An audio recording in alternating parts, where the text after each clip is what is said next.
नमस्कार बंधुगण मु नरेन स्वागत करुछे आपण को आईमा कहानी आउ गोटे हॉरर पॉडकास्ट को। बंधुगण आज एक कहानी आमर जड़े सब्सक्राइबर का अनुभूति उपर आधारित अटे। ए कहानी से ही समय जेतेबळे से गोटे फॉरेस्ट ऑफिसर भाव में काम करुथिले। किंतु कहानी आरंभ करने पूर्वर मु आपण को गोटे छोट रिक्वेस्ट करने को चाहूँचे।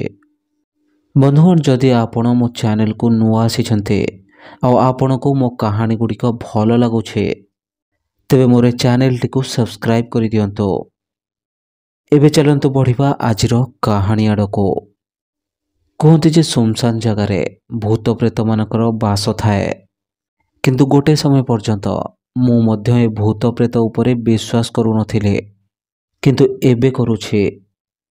ये सही समय कथा जेतेबळे मु नुआ नुआ फॉरेस्ट ऑफिसर भाव में ड्यूटी रे जॉइन करिथिले। आउ सही समय रे मो सहित ये भयानक घटनाटी घटिथिला। ए घटनाटी 1992 मसीहार सेतबळे डिसेम्बर मास चली थाए। मो प्रथम पोस्टिंग मो घरठू बहुत दूर रे होइथिला। ड्यूटी रे मते सेतबळकू 2 मास ही होइथिला। गोटे दिन खरा बेले आमको खबर मिलिला जे जंगल रास्ता दे कौनसी जिनिसर तस्करी हेबाकू जाउछे। एही खबर पाइबा परे मु ओ मो सहित आउ 2 जन वन रक्षक से जंगल में पेट्रोलिंग आरंभ करदेलु। आमे से जंगल दे जाउथिबा प्रत्येक व्यक्ति को चेक करुथिलु और तांको उपरे नजर मध्य रखिथिलु। मो सहित आउ 2 जन जे वन रक्षक थिले तांको भितरु जनक ना ऋषि और अन्य जनक ना पवन थिला। ऋषि और पवन गोटे जीप रे आ मु आउ गोटे जीप रे से जंगल में पेट्रोलिंग करुथिलु। से जंगल ठीक मझिरे गोटे सुनसान जगार वन विभागर गोटे छोट घर थिला। से घरटी को बेसी केही व्यवहार करू नथिले। जदि कौनसी ऑफिसर को जंगल अति मझी को जीवाको हेउथिला तेबे से विश्राम नेबा पई से घरटी को व्यवहार करुथिले। किंतु मु आगरू सेठाकू केबे जाई नथिले। एहा मोर प्रथम थर थिला। से दिन मो सहित कौन हैला मु जानिने, किंतु हठात मो देह खराब होई गला। ऊपर तो मु ठीक ही थिले, किंतु मो देह बहुत दुर्बल लगुथिला। एमिति लगुथिला जेमिति मते आराम रो बहुत आवश्यकता अछि। मु किछि समय पई वन विभागर से घरटी रे अटकी गले। ऋषि आ पवन आख पाखर इलाका रे पेट्रोलिंग करुथिले। सेमाने मते घर को फेरी जाय आराम करबाको कहउथिले, किंतु मु जे तांको कथा सुनिबाको नाराज थिले। किंतु मु तांको कहिले आज जेमिति हो मते तस्करी को अटकैबार अछि। सेथिपई जहा भी हेई जाओ मु किंतु एठारु फेरिक जिबिनी। किंतु उल्टा तांकर मते घर को फेरी जिबा कथा सुने मते तांको उपरे काई डाउट हेबाकू लागिला। आउ सेथिपई मु सेठारे अटकिबार निर्णय नेली। आउ तांको कहिले कि मु आज एइठारे ही रहिबे। एहा सुनी पवन मते आखि बड़ बड़ करी चाहिबाकू लागिला। मु ता चेहरा देखि ताको पछारिबाकू लागिले, कौन हैला तमे मते एपरी कौन पई चाहुछ। एहा परे पवन कहिबाकू लागिला जे सर राति रे एठी केही रुहंतिने। एहा परे मु टिके हसिले आउ कहिले एमितिरे भी तो मो देह खराब अछि। आ मु एहा मध्य चाहेने जे मोर प्रथम काम को मु एमिति अधारे छाड़ी देबे। एहा परे ऋषि आगो को आसी कहिला, सर राति रे जंगल रहिबा पई ठीक नहे, खास करी तो एई जगह। आपण जदि चाहिबे आमे पाखो गाँ रे मध्य जाई रही परिबा। से 2 जनक एपरी कथा सुनिबा परे मोर संदेह से 2 जनक उपरे आहुरी बढ़िबाकू लागिला। मते एपरी लागिला जे ए 2 जन भी से तस्कर मानक सहित सामिल अछंते। एहा परे मु सेमानको आदेश दिली जे तुमे माने जाई मो खाइबार बंदोबस्त कर। आउ जदि हेई परिबो भी केउठारु औषधर जोगाड़ करि दियो। मो आदेश सुनिबा परे पवन आउ थरे आगो को आसी कहिला, सर आपण एबे एठाकू आसीछन्ते, किंतु आमे 5 वर्ष होला एई जगह रे काम करि आसुछु। आपण जंगल को जानि नाहते, एठारे सतरे विपद अछि। मो पवन कांधरे हाथ रखी कहिले, जंगल ले विपद तो रहिबो, किंतु आमे वन रक्षक आउ आमको एही काम करिबा पई सरकार ठारू पैसा मिलुछे। एही समय रे ऋषि मो कथा काटी कहिला, किंतु सर आपण बुझु नाहते। सर आपण को एठी कोनोसी वन्य जंतु ठारू विपद नाही। एठी एठी आपण को आत्मा ठारू विपद अछि। ତାର ଏ କଥା ଶୁଣିବା ପରେ ମୁଁ ତା ଉପରେ ବହୁତ ରାଗିଗଲି ଓ କହିଲି ମୁଁ ଏ ଅନ୍ଧବିଶ୍ୱାସରେ ମାନେନି। ଏହାପରେ ରିଷି ମୋତେ ବୁଝେଇବାକୁ ଯାଇ କହିଲା, ସାର୍ ଏଠି ବହୁତ ଲୋକ ଗୋଟିଏ ଆତ୍ମାକୁ ଦେଖିଛନ୍ତି। ସାର୍ କେବଳ ଲୋକମାନେ ନୁହେଁ, ଆମର କିଛି ଅଫିସର ମାନେ ବି ଏଠାରେ କିଛି ଭୌତିକ ଅନୁଭୂତିକୁ ଅନୁଭବ କରିଛନ୍ତି। କୁହନ୍ତି ଯେ ଏଠାରେ ରାତି ହେଲା ପରେ କୌଣସି ଏକ ଆତ୍ମା ବୁଲୁଥିବାର ଦେଖାଯାଏ ଆଉ ସେ ଲୋକମାନଙ୍କର ଶିକାର କରେ।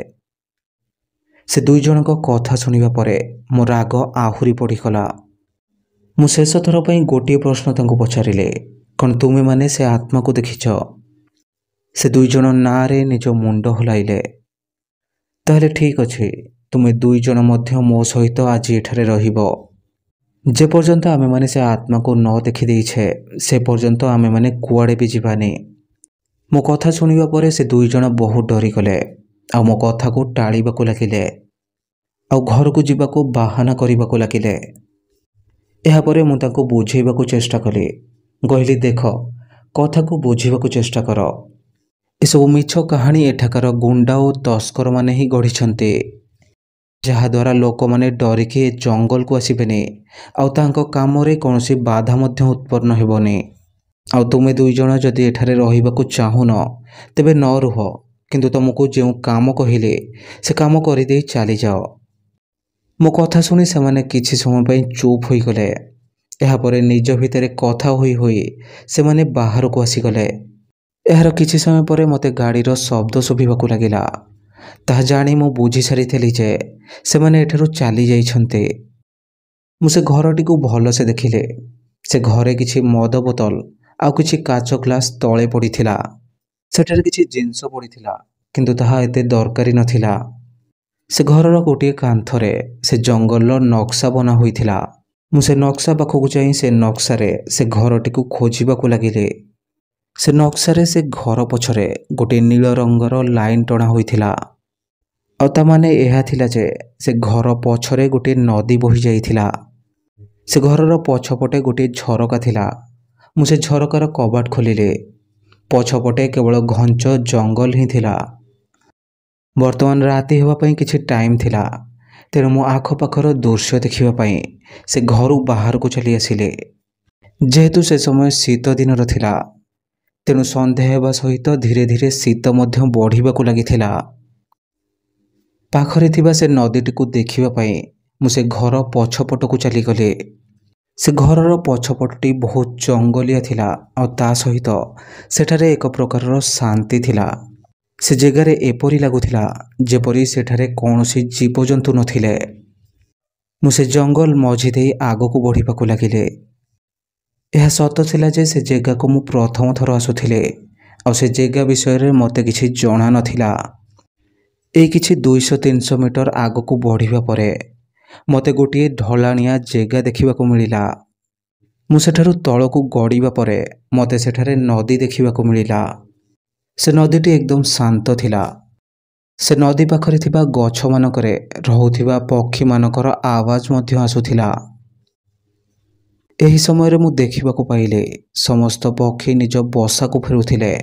ଏଥିରେ ମୁଁ ବୁଝି ସାରିଥିଲି ଯେ ସନ୍ଧ୍ୟା ହେବା ପାଇଁ ଆଉ ବେଶୀ ସମୟ ନାହିଁ। ଆଉ ସେହି ସମୟରେ ମୋର ମନେ ପଡ଼ିଲା ଯେ ମୁଁ ଟର୍ଚ୍ଚ ଆଣିବାକୁ ତ ଭୁଲି ହିଁ ଯାଇଛି। ଧୀରେ ଧୀରେ ଅନ୍ଧାର ବି ବଢ଼ିବାକୁ ଲାଗିଥିଲା, ତେଣୁ ମୁଁ ସେଠାରେ ବେଶୀ ସମୟ ନ ରହି ସେ ଘରଟିକୁ ଫେରିବାକୁ ଲାଗିଲି।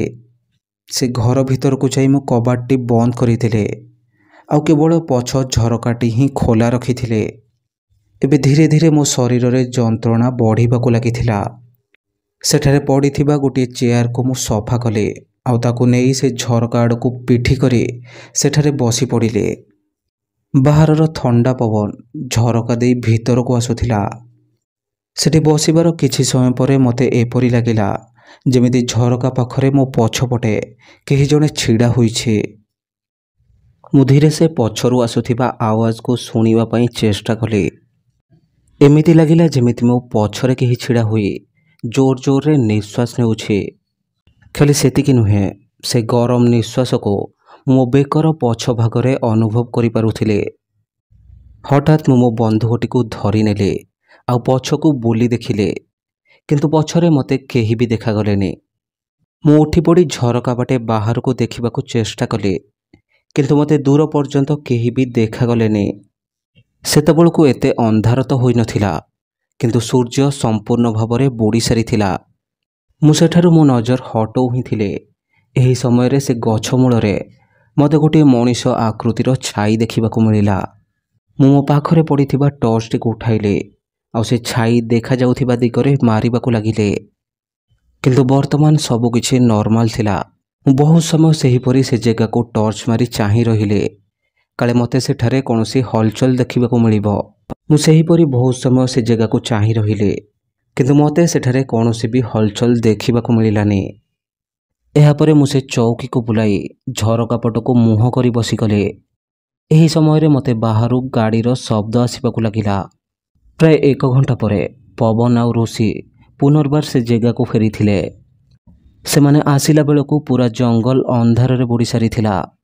ସେମାନେ ଆସି ମୋତେ ଗୋଟିଏ କମ୍ବଲ ଆଉ କିଛି ଖାଇବାର ଜିନିଷ ଦେଲେ, କିନ୍ତୁ ଦୁର୍ଭାଗ୍ୟର କଥା ତାଙ୍କ ପାଖରେ କୌଣସି ଔଷଧର ଦୋକାନ ମିଳିନଥିଲା। ମୋ ଦେହ ବହୁତ ଖରାପ ତ ନଥିଲା, କିନ୍ତୁ ମୋତେ ଭିତରୁ ଯେପରି ଦୁର୍ବଳ ଲାଗୁଥିଲା। ମୁଁ ତାଙ୍କୁ ପୁନର୍ବାର କହିଲି, ଯଦି ଏଠାରେ ରହିବାକୁ ଚାହୁଁଛ ତେବେ ରହିପାର। କିନ୍ତୁ ଋଷି ନିଜ ମୁଣ୍ଡ ହଲାଇ ମୋତେ ନା କଲା। ସେ କହିଲା, ସାର୍ ଏବେ ବି ଟାଇମ୍ ଅଛି, ଏପରି ଜିଦ୍ଦି କରିବା ଠିକ୍ ନୁହେଁ। ଆପଣ ଯଦି ଚାହିଁବେ ଆମେ ପାଖ ଗାଁରେ ରହିପାରିବା, ଆଉ ସେଠାରୁ ଜଙ୍ଗଲ ଉପରେ ନଜର ମଧ୍ୟ ରଖିପାରିବା। ମୁଁ ସଫା ସଫା ତାଙ୍କ କଥାକୁ ମନା କରିଦେଲି, ଆଉ ସେଇଠାରେ ହିଁ ରହିବାର ଇଚ୍ଛା ପ୍ରକାଶ କଲି। ଏହାପରେ ମୁଁ ସେ 2 ଜଣଙ୍କୁ କହିଲି, ଆଚ୍ଛା ଠିକ୍ ଅଛି, ମୁଁ ନିଜର କେୟାର ନେବି, କିନ୍ତୁ ତମେ 2 ଜଣ ଆଖପାଖ ଜଙ୍ଗଲକୁ ନଜର ରଖୁଥିବ। କିଛି ବି ଭୁଲଭାଲ ଦେଖିଲେ ମୋତେ ଏଠାରେ ଆସି ରିପୋର୍ଟ କରିବ। ମୋ କଥା ଶୁଣିବା ପରେ ସେମାନେ 2 ଜଣ ସେଠାରୁ ଚାଲିଗଲେ। ଏହାପରେ ମୁଁ କବାଟ ବନ୍ଦ କରିଦେଲି, ଆଉ ସେଠାରେ ପଡ଼ିଥିବା ଟେବୁଲ ଉପରେ ନିଜ ଖାଇବା ଶେଷ କଲି। ଖାଇବା ଶେଷ କରିସାରି ସେଠାରେ ପଡ଼ିଥିବା ଗୋଟିଏ ବହିକୁ ମୁଁ ପଢ଼ିବାକୁ ଲାଗିଲି। ବାହାରେ ଧୀରେ ଧୀରେ ଶୀତ ବଢ଼ିବାକୁ ଲାଗିଥିଲା, ସେଥିପାଇଁ ମୁଁ ସମସ୍ତ ଝରକା ଗୁଡ଼ିକ ବନ୍ଦ କରିଦେଲି। ସେ ଘରଟିକୁ ଯେଉଁ ବିଜୁଳି ଆସୁଥିଲା ସେ ପାଖ ଗାଁରୁ ହିଁ ଆସୁଥିଲା। ଆଉ ଠିକ୍ ରାତି 8ଟା ସମୟରେ ହଠାତ୍ ବିଜୁଳି କଟିଗଲା। ବିଜୁଳି କଟିଯିବା ପରେ ମୋତେ ସାମାନ୍ୟ ଭୟ ଲାଗିବାକୁ ଲାଗିଲା, କାରଣ ମୁଁ ରାତିରେ ସେଠାରେ ରହିବାର ନିର୍ଣ୍ଣୟ ତ ନେଇସାରିଥିଲି। କିନ୍ତୁ ଏବେ ଲାଇନ୍ କଟିଯିବା ପରେ ସେ ଘରେ ମୋତେ କିଛି ଅଦ୍ଭୁତ ଅନୁଭବ ହେବାକୁ ଲାଗିଥିଲା। ମୁଁ ଅନ୍ଧାରରେ ଧୀରେ ଧୀରେ ସେ ଟର୍ଚ୍ଚଟିକୁ ଖୋଜିଲି। ପୁରା ରାତି ମୁଁ ଟର୍ଚ୍ଚ ଜଳାଇ ସେମିତି ରହିପାରିନଥାନ୍ତି, ତେଣୁ ମୁଁ ଟର୍ଚ୍ଚ ନେଇ ବାହାରକୁ ଆସିଲି। ବାହାରେ ସେତେବେଳକୁ ବହୁତ ଥଣ୍ଡା ପଡ଼ିବାକୁ ଲାଗିଥିଲା। ଯେପରି ମୁଁ କବାଟ ଖୋଲି ବାହାରକୁ ଆସିଛି, ସେହିପରି ବାହାରର ଭୟାନକ ଥଣ୍ଡା ମୋତେ ଅଚାନକ ସେ ଅନୁଭବ ହେବାକୁ ଲାଗିଲା। ସେତେବେଳେ ଶୀତ ଦିନର ସମୟ ଥିଲା, କିନ୍ତୁ ମୁଁ ଜଙ୍ଗଲରେ ଥିବାରୁ ଜଙ୍ଗଲରେ ଶୀତର ପ୍ରକୋପ ଆହୁରି ମଧ୍ୟ ବଢ଼ି ଯାଇଥିଲା। ମୁଁ ଧୀରେ ଧୀରେ ନିଜ ଗାଡ଼ି ପର୍ଯ୍ୟନ୍ତ ଗଲି, ଆଉ ଗାଡ଼ିରେ ଥିବା ଲାଲଟେନ୍ଟି ଉଠାଇ ପଛକୁ ମୋଡ଼ିବାକୁ ହିଁ ଯାଉଥିଲି। ଏହି ସମୟରେ ମୋତେ ଏପରି ଲାଗିଲା ଯେମିତି ମୋ ପଛପଟ ଦେଇ କେହି ଜଣେ ଚାଲିଗଲା। ମୁଁ ହଠାତ୍ ପଛକୁ ବୁଲିଗଲି, ଆଉ ସେଠାରେ କେହି ବି ନଥିଲେ। ମୋତେ କିଛି ଦୂରରୁ ପଥରର ଖସଖସ ହେବାର ଶବ୍ଦ ଆସିଲା। ମୋତେ ସେଠାରୁ କିଛି ଦୂରରେ କିଛି ଗୋଟିଏ ଜିନିଷ ଜଳୁଥିବାର ଦେଖାଗଲା। ମୋତେ ଏପରି ଲାଗିଲା ଯେମିତି ସେ ଘନ ଅନ୍ଧାରରେ କେହି ଜଣେ ଛିଡ଼ା ହୋଇ ମୋତେ ଦେଖୁଛି। ଆଉ ମୁଁ ଜାଣିସାରିଥିଲି କି ଏ ପଥରର ଖସଖସର ଆବାଜ ମଧ୍ୟ ସେଇଠାରୁ ଆସୁଥିଲା। ମୁଁ ଧୀରେ ଧୀରେ ଆଗକୁ ବଢ଼ିବାକୁ ଲାଗିଲି, କିନ୍ତୁ ହଠାତ୍ ମୋର ମନେ ପଡ଼ିଗଲା ଯେ ମୋର ବନ୍ଧୁକ ସେ ଘର ଭିତରେ ରହିଯାଇଛି। ମୋତେ ହଠାତ୍ ଡର ଲାଗିବାକୁ ଲାଗିଲା। ମୋତେ ଏପରି ଲାଗିଲା ହୁଏତ ସେଠାରେ କୌଣସି ଜଙ୍ଗଲୀ ଜନ୍ତୁ ଥାଇପାରେ। ମୁଁ ପୁନର୍ବାର ସେ ଘର ଆଡ଼କୁ ଫେରିବାକୁ ଲାଗିଲି। ମୁଁ ଚାଲିବା ସହିତ ମୋତେ ପଛରୁ କୌଣସି ଜିନିଷର ଘୋଷାରି ହେବାର ଆବାଜ ମଧ୍ୟ ଆସୁଥିଲା। ମୁଁ ହଠାତ୍ ଦୌଡ଼ି ସେ ଘର ଭିତରକୁ ଚାଲିଗଲି, ଆଉ ସେ କବାଟଟିକୁ ବନ୍ଦ କରିଦେଲି। ସେ ଆବାଜ ଶୁଣି ମୁଁ ବହୁତ ଡରି ଯାଇଥିଲି, କାରଣ ମୁଁ ବୁଝିପାରୁନଥିଲି ସେ ଆବାଜ କାହାର ଥିଲା। କିଛି ସମୟ ଗଲା ପରେ ମୁଁ ଶାନ୍ତ ହେବା ପରେ ମୁଁ ନିଜ ମନକୁ ବୁଝେଇବାକୁ ଚେଷ୍ଟା କଲି, ଏଇଟା ଗୋଟେ ଜଙ୍ଗଲଟେ, ଆଉ ଏଠାରେ ଏପରି ଆବାଜ ଆସିବା ସ୍ୱାଭାବିକ। ମୁଁ ସେ ଲାଲଟେନ୍ଟିକୁ ଜଳାଇଲି। ସେ ଲାଲଟେନ୍ଟି ଜଳାଇବା ପରେ ମୋତେ ଗୋଟିଏ କୋଣରେ ଗୋଟିଏ ମୋଟା ବହି ପଡ଼ିଥିବାର ଦେଖିବାକୁ ମିଳିଲା। ମୁଁ ସେ କୋଣରେ ପଡ଼ିଥିବା ବହିଟିକୁ ଉଠାଇଲି, ଆଉ ସେଠାରେ ପଡ଼ିଥିବା ଗୋଟିଏ ଖଟ ଉପରେ ଶୋଇ ସେ ବହିଟିକୁ ପଢ଼ିବାକୁ ଲାଗିଲି। ସେ ବହିଟିକୁ ପଢ଼ୁଥିବା ସମୟରେ ମୋତେ କେତେବେଳେ ଯେ ନିଦ ହୋଇଯାଇଛି ତାହା ମୋତେ ବି ଜଣା ନାହିଁ। ଏହାର କିଛି ସମୟ ପରେ ମୋତେ ନିଜ ଶରୀର ଉପରେ କିଛି ଗୋଟିଏ ଭାରି ଜିନିଷ ଅନୁଭବ ହେଲା। ମୋତେ ଏପରି ଲାଗିଲା ଯେମିତି କେହି ମୋ ଛାତି ଉପରେ ବସି ମୋ ବେକକୁ ଆମ୍ପୁଡ଼ୁଛି। ମୁଁ ମୋ ଆଖି ଖୋଲିବାକୁ ଚେଷ୍ଟା କରୁଥିଲି। କେଜାଣି କ'ଣ ପାଇଁ ମୋର ଶତ ଚେଷ୍ଟା କରିବା ପରେ ମଧ୍ୟ ମୋ ଆଖି ଖୋଲୁନଥିଲା। ମୋତେ ଏପରି ଲାଗୁଥିଲା ଯେପରି ମୋ ଶରୀର ପାରାଲିସିସ୍ ହୋଇଯାଇଛି ଆଉ ମୁଁ ଚାହିଁକି ବି ମୋ ଶରୀରକୁ ମୁଭ୍ କରିପାରୁନଥିଲି। ଏସବୁ ମୋ ଦେହ ଖରାପ ଯୋଗୁଁ ହେଉଥିଲା କି ଏହା ପଛରେ ଅଲଗା କିଛି କାରଣ ଥିଲା ତାହା ମୁଁ ବୁଝିପାରୁନଥିଲି। ବହୁତ ଥର ଚେଷ୍ଟା କରିବା ପରେ ଶେଷରେ ମୋ ଆଖି ଖୋଲିଗଲା ଆଉ ମୁଁ ମୋ ବଡ଼ିକୁ ମୁଭ୍ କରିପାରୁଥିଲି। ମୋ ଆଖି ଖୋଲିବା ପରେ ମୋ ଆଖି ସାମ୍ନାରେ ମୁଁ ଆଉ ଦୁଇଟି ଆଖିକୁ ଦେଖିବାକୁ ପାଇଲି, ଯାହା ମୋତେ ହିଁ ଚାହିଁ ରହିଥିଲା। ସେ ଆଖି ଦୁଇଟି ଯେପରି ନିଆଁ ପରି ଜଳୁଥିଲା। ଏହାପରେ ମୁଁ ଦେଖିବାକୁ ପାଇଲି ଗୋଟିଏ କଳା ରଙ୍ଗର ଆକୃତି ମୋ ଛାତି ଉପରେ ବସିଛି ଆଉ ନିଜ ମୁହଁରେ ଗୋଟିଏ ଭୟାନକ ହସ ସହିତ ସେ ମୋ ଆଡ଼କୁ ହିଁ ଚାହିଁ ରହିଛି। ତା ମୁଣ୍ଡରେ ଥିବା ଚୁଟି ଗୁଡ଼ିକ ମୋ ମୁହଁକୁ ସମ୍ପୂର୍ଣ୍ଣ ଭାବରେ ଆବୃତ କରି ନେଇଥିଲା, ଯାହାଫଳରେ ମୁଁ ନିଜ ଚାରିପଟକୁ ଦେଖିପାରୁନଥିଲି। ସେ ଆକୃତି ଯେ ମୋ ଛାତି ଉପରେ ବସିଥିଲା ତା ଦେହରୁ କିଛି ଗୋଟିଏ ଅଜୀବ ପଚା ଗନ୍ଧ ଆସୁଥିଲା। ଏପରି ଲାଗୁଥିଲା ଯେପରି କୌଣସି ପଚା ଶରୀର ମୋ ଛାତି ଉପରେ ବସିଛି। ମୁଁ ତାକୁ ବହୁତ ଚେଷ୍ଟା କରୁଥିଲି ମୋ ଉପରୁ ହଟେଇବାକୁ, କିନ୍ତୁ କେଜାଣି ବହୁତ ଚେଷ୍ଟା କରିବା ପରେ ମଧ୍ୟ କୌଣସି ଫଳ ହେଉନଥିଲା। ସେ ଆକୃତି ସେହିପରି ମୋ ଛାତି ଉପରେ ବସିଥିଲା ଆଉ ଧୀରେ ଧୀରେ ତାର ଓଜନ ବଢ଼ିବା ସହିତ ମୋତେ ନିଶ୍ୱାସ ନେବାରେ ମଧ୍ୟ ଅସୁବିଧା ହେବାକୁ ଲାଗିଥିଲା। ହଠାତ୍ ସେ ଏକ ଭୟାନକ ହସ ସହିତ ନିଜ ମୁନିଆ ମୁନିଆ ନଖ ଦ୍ୱାରା ମୋ ବେକକୁ କଣା କରିବାର ଚେଷ୍ଟା କରୁଥିଲା, ଯାହାଫଳରେ ମୋ ଶରୀରରେ ଏକ ଭୟାନକ କଷ୍ଟ ହେବା ଆରମ୍ଭ ହୋଇଗଲା। ଏହି ସମୟରେ ମୁଁ ମୋର ସମସ୍ତ ଶକ୍ତିର ପ୍ରୟୋଗ କରି ତାକୁ ନିଜ ଛାତି ଉପରୁ ତଳକୁ ଫୋପାଡ଼ିଥିଲି। ମୁଁ ଡରିକି ସେ ବେଡ଼ରୁ ଉଠିଗଲି ଆଉ ନିଜ ଚାରିପଟକୁ ଦେଖିବାକୁ ଲାଗିଲି, ହେଲେ ମୁଁ ସେଠାରେ କାହାରିକୁ ବି ଦେଖିବାକୁ ପାଇଲି ନାହିଁ। ମୁଁ ଭାବିବାକୁ ଲାଗିଲି କି ଯାହା ମୋ ସହିତ ହେଉଥିଲା ତାହା ସତରେ ହେଉଥିଲା ନା ମୁଁ ସ୍ୱପ୍ନ ଦେଖୁଥିଲି। ମୁଁ ଟିକେ ଭଲସେ ନିଜ ଚାରିପଟକୁ ଦେଖିବାକୁ ଲାଗିଲି ଆଉ ମୁଁ ଏହା ଦେଖିବାକୁ ପାଇଲି ମୁଁ ଯାହାକୁ ନିଜ ଛାତି ଉପରୁ ଉଠାଇ ଦୂରକୁ ଫୋପାଡ଼ି ଦେଇଥିଲି ତାହା ସେହି ମୋଟା ବହିଟି ଥିଲା ଆଉ ଏବେ ସେ ଗୋଟିଏ କୋଣରେ ପଡ଼ିଥିଲା। ବନ୍ଧୁଗଣ, ଏହି କାହାଣୀରେ ଆଗକୁ ସେ ବ୍ୟକ୍ତି ଜଣଙ୍କ ସହିତ କ'ଣ ହେଲା ଜାଣିବା ପାଇଁ ଏହାର ପାର୍ଟ 2କୁ ଅପେକ୍ଷା କରନ୍ତୁ। ଏହାର ପାର୍ଟ 2 ବହୁତ ଜଲ୍ଦି ଆସୁଛି। ଏହାର ପାର୍ଟ 2 ଆପଣଙ୍କ ଠାରୁ ମିସ୍ ନ ହୋଇଯାଉ ସେଥିପାଇଁ ଏହି ଚ୍ୟାନେଲକୁ ସବସ୍କ୍ରାଇବ୍ କରିଦିଅନ୍ତୁ।